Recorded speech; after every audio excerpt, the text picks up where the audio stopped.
More dramatic takedowns at college protest encampments, leaving hundreds more arrested.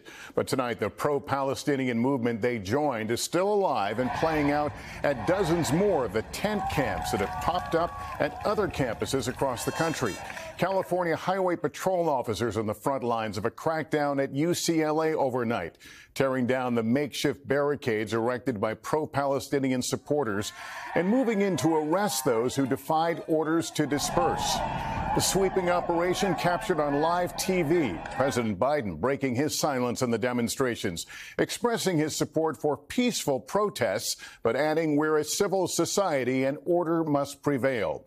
An NBC News count shows over 2,100 people have been arrested nationwide since the demonstrations began. Tonight, we take you into the chaos. Here's Liz Kreutz.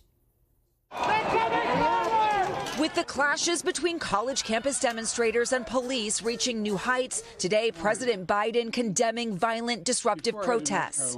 Vandalism, trespassing, breaking windows, shutting down campuses, forcing the cancellation of classes and graduations. None of this is a peaceful protest.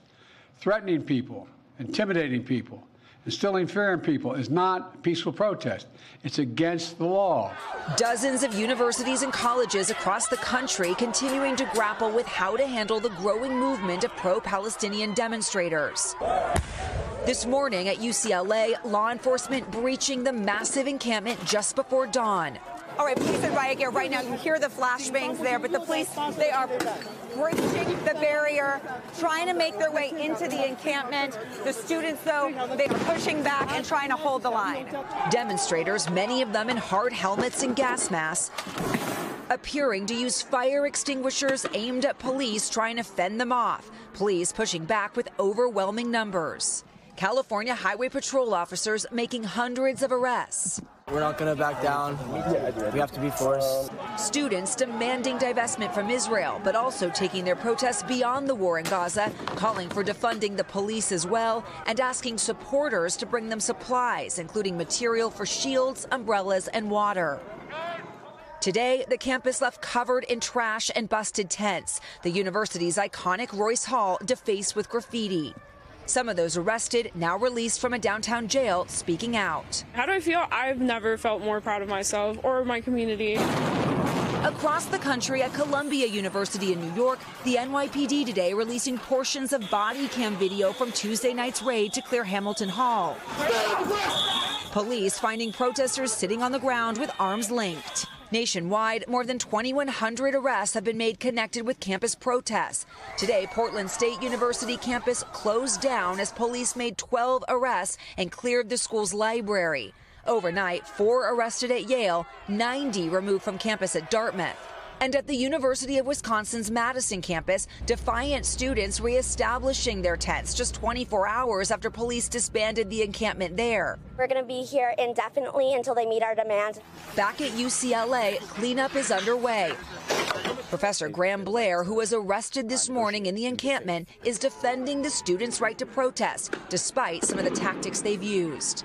I think anyone who is worried about graffiti on buildings on a college campus needs to come visit a college campus. It's 18-year-olds who are learning for the first time how to express themselves. Liz, what is UCLA saying about what played out there this morning? Well, Lester, the UCLA chancellor says that protesters were given several warnings to leave, but that ultimately the encampment here was unlawful and had become a huge disruption here on campus. They said because of that, it had to be removed to restore campus safety. Lester. Much different scene behind you, Liz. Thank you. All this is having an impact on the 2024 presidential campaign. President Biden facing pressure over the ongoing protests as former President Trump praised the NYPD campus crackdown. Gabe Gutierrez is at the White House. President Biden's condemnation of violent campus protests are his first on-camera comments about the growing controversy in more than a week. There's the right to protest, but not the right to cause chaos.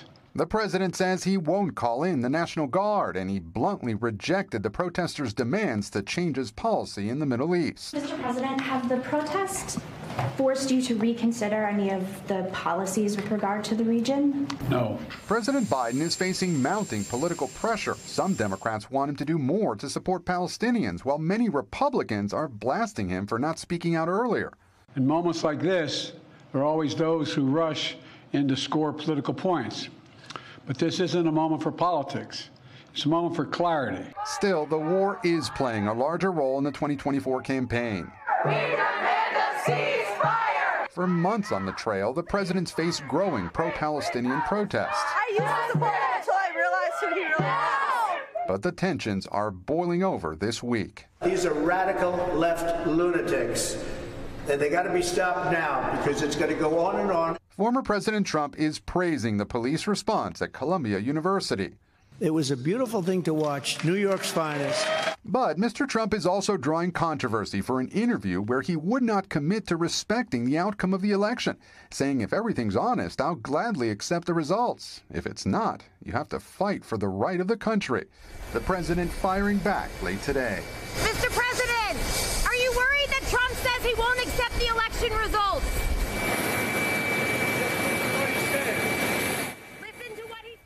And Gabe, we can circle back to the protests for a moment. The president's remarks, I understand, were a last-minute add to his schedule. Yes, Lester, but the White House insists the president was not bowing to political pressure. Biden campaign officials, meanwhile, previously downplayed the college protests, arguing that young people care more about other issues like the economy and abortion rights. Lester? Okay, Gabe Gutierrez, thank you. Thanks for watching. Stay updated about breaking news and top stories on the NBC News app or follow us on social media.